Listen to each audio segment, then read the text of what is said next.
Good morning my dear students. आज हम कक्षा 8 में चैप्टर नंबर 2 ईदगाह जो हमारी इकाई बाकी है वहाँ आगे की इकाई को हम समझेंगे। तो आओ बच्चों हम शुरू करते हैं। 11 बजे सारे गांव में हलचल मच गई। मेले वाले लौट आए। मोहसिन की छोटी बहन ने दौड़कर भिश्ती उसके हाथ से छीन लिया और मारे खुशी के उछली तो मियाँ भिश्ती नीचे आ रहे और सुरलोक सिधारे। यानी कि 11 बज चुके थे और गांव में हलचल मच गई। मेले वाले लौट आए, यानी कि जो लोग मेले में गए थे वह सब वापस आ जाते हैं। मोहसिन की जो छोटी बहन है उसने दौड़कर मोहसिन के हाथ से वह भिश्ती जो है वह छीन लिया और खुश होकर वहाँ उछल पड़ी और मियाँ भिश्ती जो है वह उसके हाथ से छूट गया और सुरलोक सिधार गया, यानी कि चूर चूर हो गया, टूट गया। मियाँ नूरे के वकील का अंत इससे भी ज़्यादा गौरवमयी हुआ। यहाँ पे क्या कहा है कि मियाँ नूरे के वकील का अंत इससे भी ज़्यादा गौरवमयी हुआ। वकील ज़मीन पर या ताक पर बैठ नहीं सकते। यहाँ पर ताक शब्द दिया गया है। आपको पता है ताक यानी कि क्या, कि पहले के ज़माने के घर में जो घर होते हैं उसके अंदर उसको हम गुजराती में कहते हैं बखोलू। गुजराती में एने આપણે શું કહીએ છીએ? बखोलू। तो ऐसी ताक जो है वहाँ पर बिठा नहीं सकते, ऐसी जगह। उनकी मर्यादा का विचार तो करना ही होगा। यहाँ पर जो नूरे है वह यह सोचता है कि इसको नीचे नहीं बिठाया जा सकता या किसी ताक में बिठाया नहीं जा सकता, तो इसकी मर्यादा का विचार तो हमें करना ही पड़ेगा। दीवार में 2 खुटिया गाड़ गई। खुटिया यानी कि खिल्ली, उसको दीवार के अंदर गाड़ दी गई। उन पर लकड़ी का एक पटरा रखा गया। एक छोटा सा टुकड़ा जो है वहाँ उस खीटी पर लगाया गया। पटरे पर कागज़ का एक कालीन बिछाया गया। कागज़ का एक टुकड़ा जो है वो वहाँ पर रखता है। वकील साहब राजा भोज की भांति सिंहासन पर विराजे। कि वकील साहब जो है यानी कि वकील का जो खिलौना जो है वहाँ राजा भोज की भांति सिंहासन पर उनको वहाँ पर विराजमान किया गया। नूरे ने उन्हें पंखा जलना शुरू किया। नूरे ने क्या किया? उसको पंखा लगाना शुरू किया।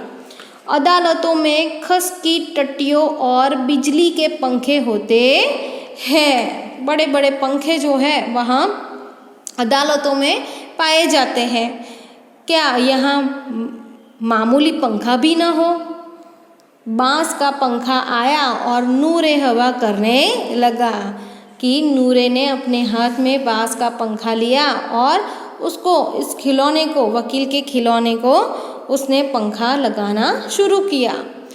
मालूम नहीं पंखे की हवा से या पंखे की चोट से, यानी कि जो नूरे पंखा दे रहा था तो पंखे की हवा से या पंखा जब वहाँ लगा रहा था तब उसकी चोट से वकील साहब स्वर्ग लोक में मृत्यु लोक में आ रहे।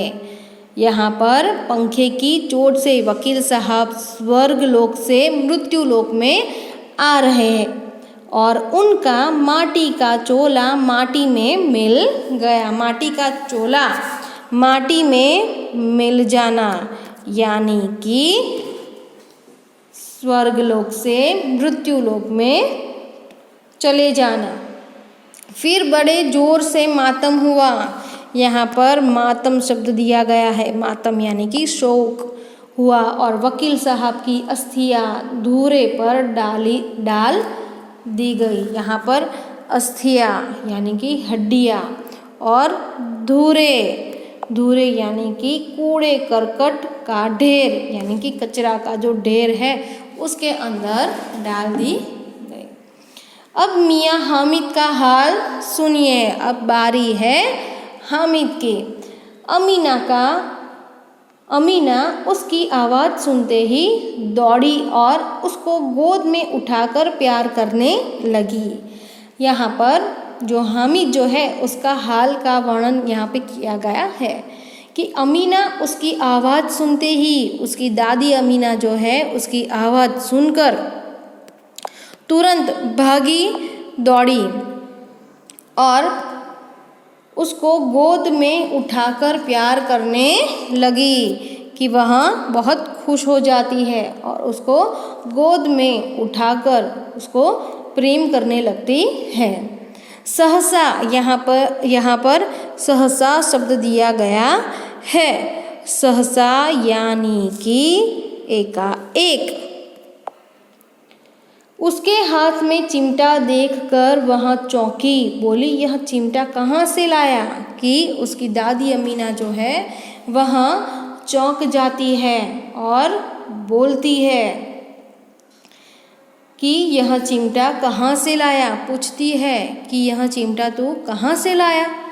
मैंने मोल लिया है कई पैसे में, 3 पैसे दिए। यहाँ पर वहाँ जो हामिद जो है वह कहता है कि मैंने मोल लिया है, यानी कि कहा है कि मैंने पैसे देकर यह चिमटा जो है वह खरीदा है कई पैसे में। उसकी दादी अमीना जो है वह पूछती है कई, यहाँ पे कई शब्द दिया गया है, कई यानी कि कितने पैसे में? तो हामिद जो है वह कहता है 3 पैसे में। अमीना ने छाती पीट ली। अमीना ने क्या किया? छाती पीट ली। यहाँ पर छाती पीट लेना मुहावरा दिया गया है, यानी कि उसका अर्थ होता है दुख प्रकट करना। उसका अर्थ क्या होता है बच्चों? छाती पीट लेना यानी कि दुख को प्रकट करना। तो आओ बच्चों इसका वाक्य जो है वह हम समझते है। बेटा गुस्से में आकर चला गया तो माँ ने छाती पीट ली।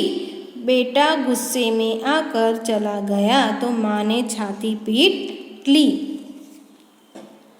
यह कैसा बेसमझ लड़का है? यहाँ पर बेसमझ शब्द दिया गया है। बेसमझ यानी कि मूर्ख। कि दोपहर हुआ कुछ खाया न पिया, लाया क्या चिमटा? सारे मेले में तुझे और कोई चीज़ न मिली जो यहाँ लोहे का चिमटा उठा लाया। उसकी दादी अमीना उसको क्या कहती है कि दोपहर हुआ, तूने कुछ खाया भी नहीं, कुछ पिया भी नहीं और तू मेरे लिए चिमटा लाया। सारे मेले में तुझे और कोई चीज़ नहीं मिली जो यहाँ लोहे का एक चिमटा उठाकर तू ले आया। हामिद ने अपराधी भाव से कहा, तुम्हारी उंगलियां तवे से जल जाती थी इसलिए मैंने लिया। हामिद क्या कहता है अपराधी भाव से कि तुम्हारी उंगलियां तवे से जल जाती थी इसलिए मैं लेकर आया हूँ। बुढ़िया का क्रोध तुरंत स्नेह में बदल गया। यहाँ पर स्नेह शब्द, स्नेह यानी कि प्रेम में बदल गया। बच्चे में कितना त्याग, कितना सद्भाव और कितना विवेक है। दूसरों को खिलौने लेते और मिठाई खाते देखकर इसका मन कितना ललचाया होगा। यहाँ जो उसकी दादी अमीना जो है वह यह सोचती है। इतना जब्त, यहाँ पे जब्त शब्द दिया गया है। जब्त यानी कि धीरज। इससे हुआ कैसे? अमीना का मन गदगद हो गया, वह रोने लगी। दामन फैलाकर हामिद को दुआएं देती जाती थी और उसकी आंखों से आंसू की बड़ी बड़ी बूंदें गिरती जाती थी। कि अमीना जो है वह उसके गदगद स्वर में कह रही थी और रो रही थी और दामन फैलाकर हामिद को दुआएं देती जाती थी और उसकी आँखों में से बड़े बड़े आंसू जो है वहाँ गिरते जाते थे। यहाँ पर दादी अमीना जो है वहाँ चौंक तो जाती है कि हामिद चिमटा लाया है, कि हामिद सबके साथ घर लौट आया। उसके हाथ में चिमटा देखकर वहाँ चौंक उठती है। उसने सोचा कि हामिद के पास सिर्फ 3 पैसे थे, उनका तो हामिद ने चिमटा ले लिया। यह दिन भर भूखा प्यासा रहा होगा। वह बोली, सारे मेले में तुझे और कोई चीज़ न मिली जो यहाँ लोहे का चिमटा उठा लाया। हामिद ने अपराधी भाव से कहा कि तुम्हारी उंगलियां तवे से जल जाती थी, इसलिए मैंने चिमटा लिया। हामिद का उत्तर सुनकर अमीना का क्रोध स्नेह में बदल जाता है। उसका मन गदगद हो गया।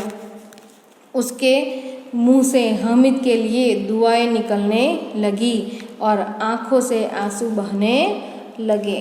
तो यहाँ पर इस कहानी में इतना छोटा बालक होकर भी इसके अंदर इतना त्याग, सद्भाव और विवेक है।